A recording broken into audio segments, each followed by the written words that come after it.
Bonjour à tous, je vous retrouve aujourd'hui pour un nouveau sujet de dissertation. On va travailler avec un plan analytique.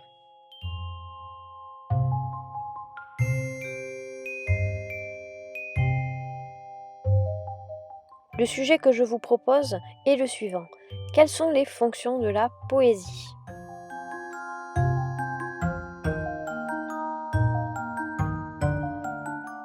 Je vais d'abord analyser les mots-clés. Sur votre sujet, vous pouvez les entourer ou les souligner comme je suis en train de le faire.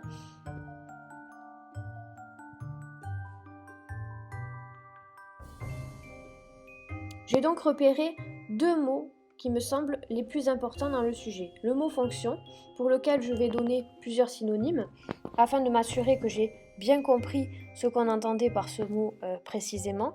J'ai donné les synonymes rôle, but et objectif. Et ensuite, je m'intéresse au terme poésie.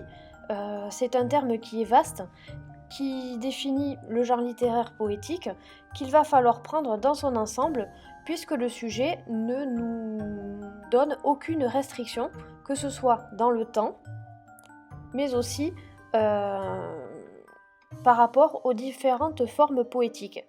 Par cela, j'entends la forme versifiée, bien sûr, la forme la plus classique, et ensuite la poésie qui va être plus moderne lorsque les poètes vont s'affranchir petit à petit de la forme versifiée en préférant une poésie avec des vers libres ou une poésie en prose.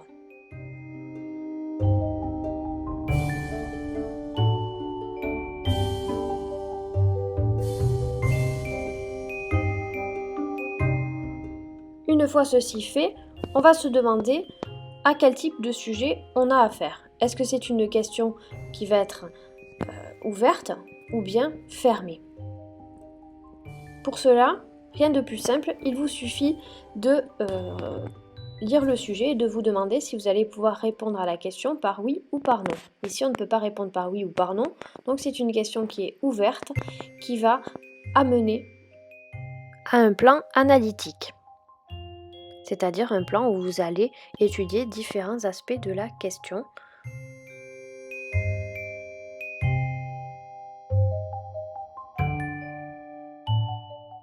On peut à présent passer à la deuxième étape de notre travail de brouillon, la construction du devoir.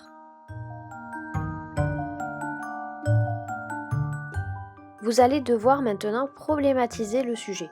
Cette tâche va être beaucoup simplifiée ici parce que votre sujet était déjà posé sous forme d'une question qui était très simple. Donc je vous propose tout simplement de la reprendre.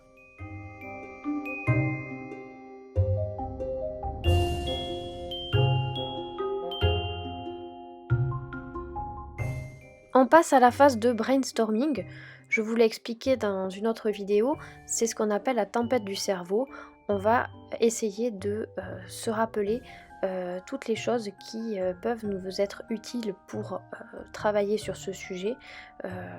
Donc on va d'abord s'intéresser aux fonctions de la poésie. Vous allez essayer de rassembler toutes les idées que vous pouvez avoir et en même temps, moi je ne vais pas pouvoir le faire sur mon petit tableau parce qu'il est trop petit, mais vous pouvez aussi indiquer les idées d'exemple que vous avez et que vous pourrez utiliser lorsque vous allez rédiger le plan puis le devoir. Je vous recommande au brouillon d'utiliser diverses couleurs. Pour y voir plus clair, vous pouvez écrire dans une couleur vos arguments. Donc moi je vais le faire en noir. Vous pouvez aussi indiquer vos exemples d'une autre couleur. Ça vous permettra d'y voir plus clair. Alors, je vais privilégier trois grands axes. Le premier, ça va être le travail sur le langage. L'idée que la fonction de la poésie est avant tout esthétique.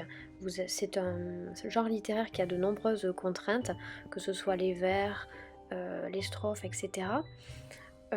En deuxième fonction, je vais décider de parler du rapport de la poésie entre la poésie et l'homme et le monde.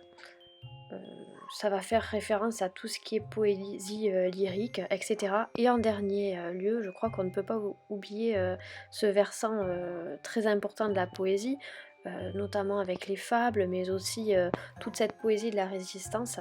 La poésie, même si elle est avant tout esthétique, elle ne peut pas être coupée d'un but qui va être politique, un but qui va être engagé. Le poète va se faire le porte-parole parfois des plus faibles et va venir dénoncer un certain nombre de choses.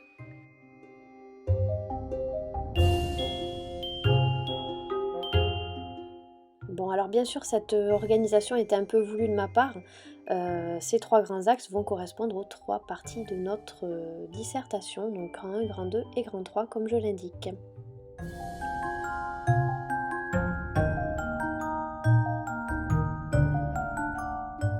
Je vous propose de passer à notre 3e étape, la plus importante, l'élaboration du plan, avec les diverses sous-parties et ensuite les exemples.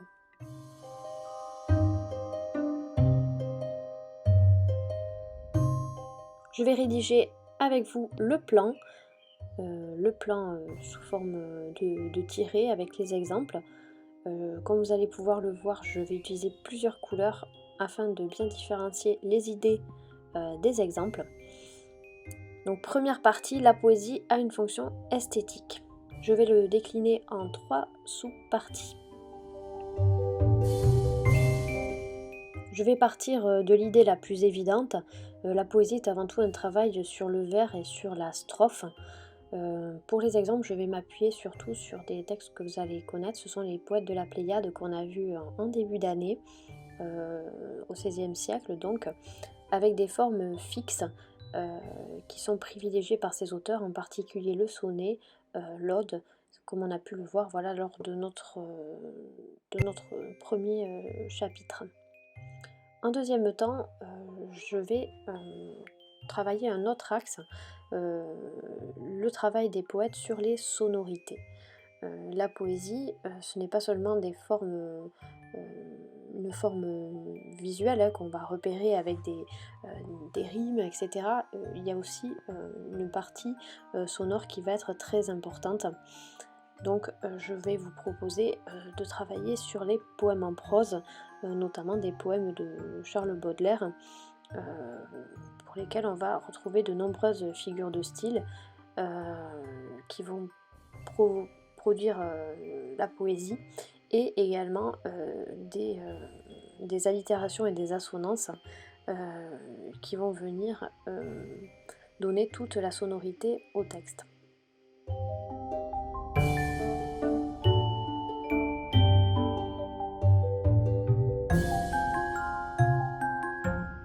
Alors là, je suis en pleine réflexion, donc je fais un petit peu comme vous feriez au brouillon, je rature, je corrige. Donc je ne l'ai pas coupé au montage pour vous montrer que voilà, c'est normal de raturer, de corriger au brouillon. Donc pour notre dernière sous-partie, je vous propose la poésie entre contrainte et jeu. La poésie peut être une forme de jeu pour certains poètes, notamment les poètes de l'Oulipo au XXe siècle qui ont inventé toutes sortes de contraintes littéraires. On avait évoqué en classe le cas de Georges Perec qui avait supprimé la lettre E de certains de ses ouvrages pour faire une contrainte d'écriture.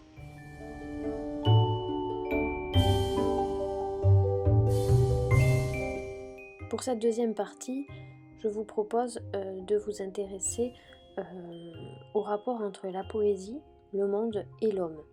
La poésie n'est pas complètement coupée du monde, même si elle est avant tout esthétique, elle a aussi des liens avec le monde. Alors, après un peu d'hésitation sur le titre exact à donner à ma poésie, bon, je corrige comme je vous l'ai montré précédemment, et j'arrive à peu près à quelque chose qui me satisfait.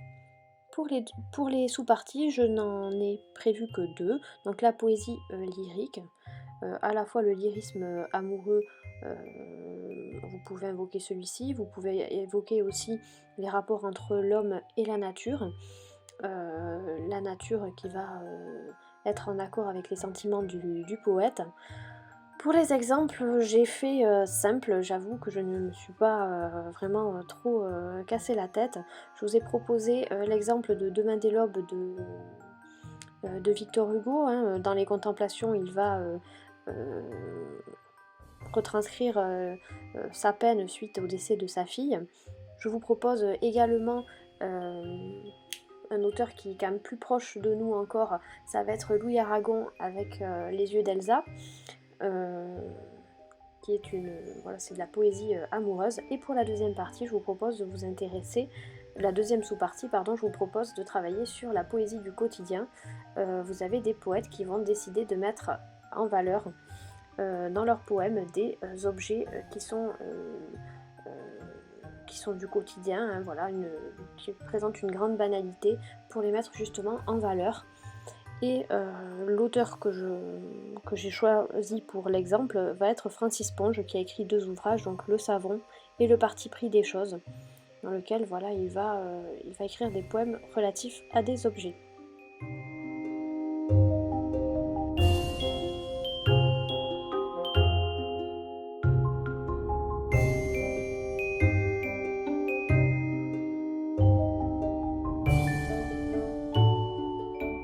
Pour cette dernière partie, je vais élargir ma réflexion, non plus à l'homme dans son individualité, mais à l'homme qui appartient à la société. La poésie peut avoir une fonction qui va être argumentative, qui va être politique.